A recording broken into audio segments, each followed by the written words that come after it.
Hello, Professor Justin. What are we going to talk about today? Hello, Yvonne. We're going to talk about geohealth.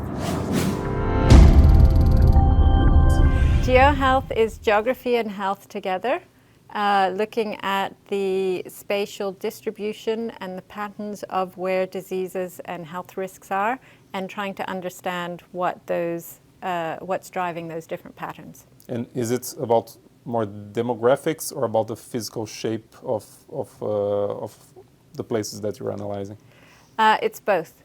So when we think of, it depends on what the disease is, but how diseases occur in the environment are also based on the interactions in those environments. But a lot of diseases are governed also by the physical characteristics of the environment. So if we think of vector-borne diseases, where the vector and the dynamics of the vector are controlled by things like temperature or water availability, then those things are governed by the environment. If we think of population, we can also think of the population characteristics of those vectors, because it's those temperatures and those environmental factors that control the populations of those vectors, so how quickly they replicate, and then you have increasing numbers. But also in the context of humans is thinking of how the environment affects humans, but also population and how it affects different characteristics of populations. Okay, so I think we're just in the middle still of, or hopefully in the end of a pandemic, worldwide pandemic. How did GeoHealth act to help with the COVID-19 pandemic? In many different ways. So if we think of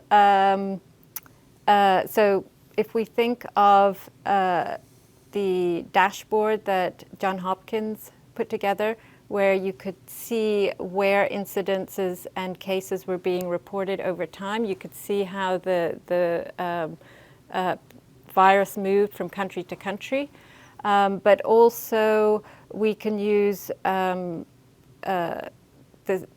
other components of the geospatial technologies and data to look at where there are hotspots occurring at a particular time, and then bringing in other layers of geography into that to understand what is driving those hotspots in those different areas. Okay, and I think a big part of this would be to provide policy and provide communication. How did this work with COVID? That's interesting. So yes, if you think of the dashboards, they helped communicate where and when the disease, in this case the virus, was occurring at different time points. Also putting together different pieces of information so that you could come up with a risk map to say how much risk was in a particular country or in a particular place at a particular time. So it's all those pieces. When we think of this in a holistic approach, we need to think of all those pieces. We need to think of the ecology of the disease, which is the host pathogen environment interaction, but also how we're going to deal with that, as you highlighted, with the policies, but also with the recovery. Do we have sufficient healthcare facilities and access to them at different time points? And then, yes, the communication. How are we effectively putting that out there so that people can understand where the risks are at a particular point in time? And looking back, do you think that for this particular case that we made good use of GeoHealth, given that we have a lot of disinformation and other problems with politics all around the world? Did we make a good use of the information we have? I think we have definitely made good use of the information, and I think one thing that has come out of all of this is the importance of structuring your information so that you can easily map it, communicate it, and understand what's going on at all time points, because we've seen it progress, we've seen it increase, decrease, and staying on top of that has been really important. We've seen it with the lockdowns and you've had regional lockdowns and national lockdowns to try and figure out the best approaches and things. Yes, absolutely. I think it's been a big learning curve, and I think it's been great for figuring out how to structure your information.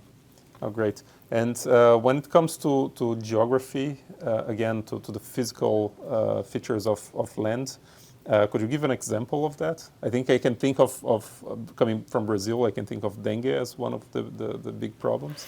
Dengue, Zika, so there's a number of different vector-borne diseases. So you have malaria,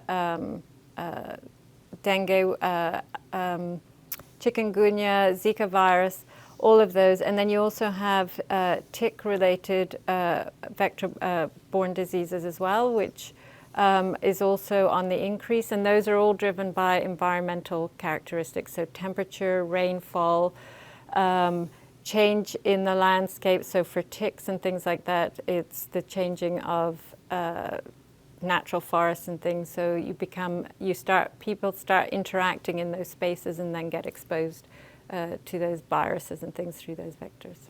Nice. And when you look at the future of geohealth, I think this is a subject that is growing more and more. How do you see this in the future, 10 years from now? I hope that it's part of all public health skill sets, because I think it's really important to be able to look at things at a local scale, but also regionally and at a global scale, because as we've seen with the pandemic, there's lots of connections that happen, and just because something is happening somewhere else, it does get imported and transmitted, and as long as the right conditions, that host pathogen environment interaction, are in that local place, then you're likely to get those diseases occurring in those new places. Do you want to be a GeoHero as well? Then take the first step and click the subscribe button and then the bell button to always be the first to know when one of our GeoHeroes posts a new video.